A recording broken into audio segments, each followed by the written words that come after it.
Sometimes it feels like you can never get what you want in terms of locomotives and model railroading. I want an N-scale Russian decapod. It's one of my favorite steam engines, and it has a unique history, but I'm probably never going to get one made again. They were made in like the 70s and 80s, but never since. This isn't a phenomenon, though, in just N-scale. Company Facebook pages are full of product announcements that have comments like, "When are you going to make this?" or "We're never getting that." So why does it seem that we get a new run of Gevos and Big Boys every year, and the number of new models are seemingly limited? Well, there's a reason for that, and it's actually a way that we can get what we want. Hey everybody, my name is Jimmy. I'm just drinking some store brand coffee today, and this is Coffee and Trains.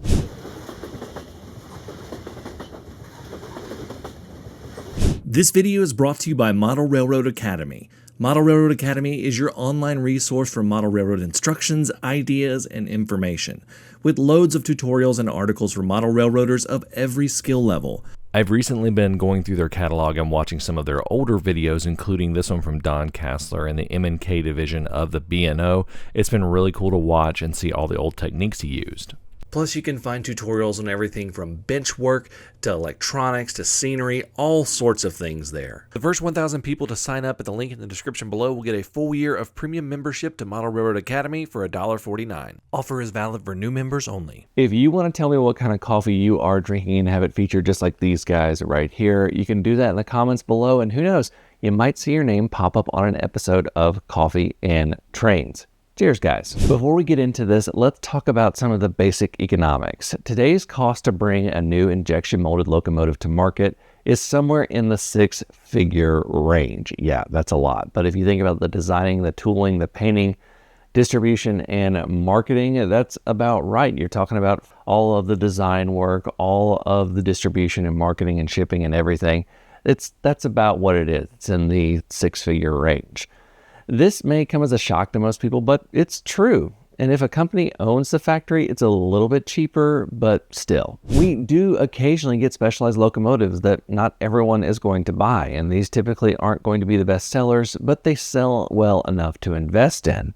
But they're going to need some cash to prop them up. This is where very popular engines come into play. So let's take a look at a big boy, for example. If a company makes a big boy, it costs a lot to produce.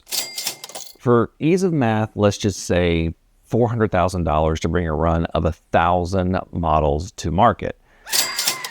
That's everything including marketing.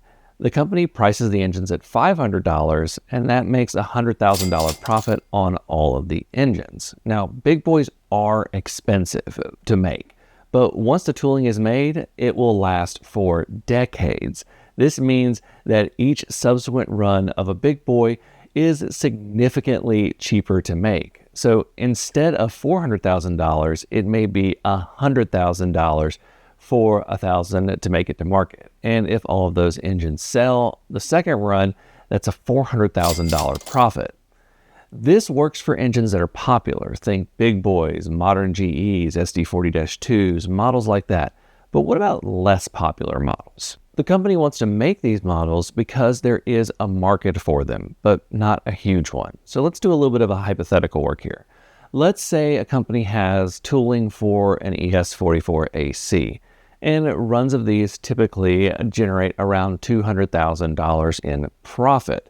But they've been having some buzz around making a model of the M497 Black Beetle. Again, this is entirely hypothetical. By the way, that's the jet-powered train that New York Central made. And they've had dozens of comments in their suggestion portal and a few hundred comments on social media about wanting one over the past year.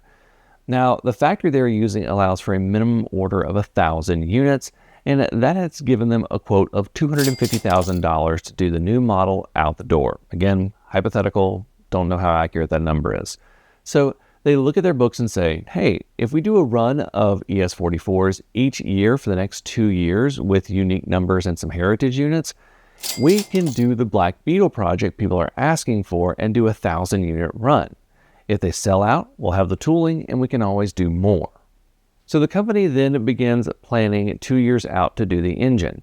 This means the engine is probably 3 to 4 years away, but you're getting it.